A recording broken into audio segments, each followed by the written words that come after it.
আসসালামু আলাইকুম ভিউয়ার্স, আপনাদেরকে আমি আজকে একটা চার্জার ফ্যান দেখাবো। এটার ভিতরে লিথিয়াম আয়ন ফসফেট ব্যাটারি দেওয়া আছে এবং এটা AC DC fan, charger fan হিসেবে আমরা যেটা চিনি সেটাই। তো এটা যদিও দেখতে হাই স্পিডের মতোই, সব কিছু বডি হাই স্পিডের মতোই, কিন্তু ভিতরে ডিসি মোটর দেওয়া আছে এবং ভিতরে ব্যাটারি দেওয়া আছে। ব্যাটারিটা হলো লিথিয়াম আয়রন ফসফেট ব্যাটারি। ব্যাটারিগুলার দীর্ঘস্থায়ী অনেক বেশি, তাই আপনারা অনেক অনেক দিন ব্যবহার করতে পারবেন কোনো প্রকার ঝামেলা ছাড়া। এবং এই ফ্যানটা যদি আমি আপনাদেরকে একটু ঘুরায় দেখাই, এদিকে যদি একটু ঘুরায় দেখাই তাহলে আপনারা বুঝতে পারবেন যে এটা, এই যে এখানে একটা ডিসপ্লে দেওয়া আছে, হ্যাঁ দেখেন 12.2 ভোল্ট, এখানে একটা রেগুলেটর দেওয়া আছে এবং একটা সুইচ দেওয়া আছে।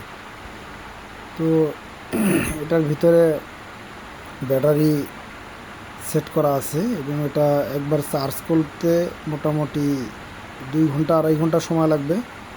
আর এটা ব্যাকআপ পাবেন আপনারা মিনিমাম 4 ঘন্টা ব্যাকআপ পাবেন ফুল স্পিডে। আর যদি মিডিয়াম স্পিডে চালান সেই ক্ষেত্রে আপনারা 7 থেকে 8 ঘন্টা ব্যাকআপ পাবেন। আমি যদি আপনাদের একটু চালায় দেখাই, এটার বাতাসটা কিন্তু অনেক স্মুথ এবং অনেক সুন্দর বাতাস, 2জন মানুষের জন্য একদম পারফেক্ট। এই যে ফ্যানটা চলছে রানিং,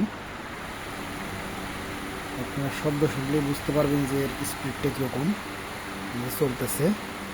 তো অনেক ভালো মানের একটা ফ্যান, চার্জার ফ্যান। বাজারে সাধারণত এখন 12 ইঞ্চি একটা ফ্যান কিনতে গেলেও মোটামুটি 5-6 হাজার টাকা লাগে এবং ওগুলোর ভিতরে যে ব্যাটারিগুলো থাকে ওই ব্যাটারিগুলো তেমন মানসম্পন্ন না, 1 বছর চলার পরেই ব্যাটারিগুলো নষ্ট হয়ে যায়, এই পাউডার ব্যাটারিগুলো। কিন্তু এটার ভিতরে কোনো পাউডার ব্যাটারি দেওয়া হয় না, এটা লিথিয়াম আয়রন ফসফেট ব্যাটারি। ল্যাপটপের ভিতরে যে ব্যাটারিগুলো ব্যবহার করা হয় সেগুলো নতুন ব্যাটারি দিয়ে এবং অনেক মানসম্পন্ন একটা মোটর দিয়ে এই ফ্যানটা তৈরি। যদিও আমি ফ্যানগুলো বাসায় নিয়ে আসছি, একটা ফ্যান বের করে একটা ভিডিও করলাম। সব ফ্যান আমার দোকানে আছে, পরবর্তীতে দোকানের ভিডিও দিব আপনাদেরকে। তো এখন আমি বাসায় আছি, তাই মনে করলাম যে এটা ব্যবহারের জন্য বাসায় নিয়ে আসছি। আর আমার দোকানে বিক্রির জন্য ফ্যানগুলো আছে, তাই মনে করলাম বাসায় এখন ফ্রি আছি, তাই একটা ভিডিও করি, তাই ভিডিওটা করলাম। তো যাদের এই ফ্যানগুলো লাগবে তারা নিশ্চিন্তে নিতে পারবেন। একটা বিষয় হলো, এর ভিতর যে ব্যাটারিটা দেওয়া হয়েছে এই ব্যাটারিগুলো কিন্তু লাইফ টাইম মিনিমাম 4 থেকে 5 বছর। তো নিশ্চিন্তে 4 থেকে 5 বছর চালাতে পারবেন, ব্যাটারির কোনো প্রকার ঝামেলা হবে না। তো যাদের লাগবে তারা স্ক্রিনে দেওয়া নাম্বারে যোগাযোগ করবেন, ইনশাল্লাহ দেওয়া যাবে।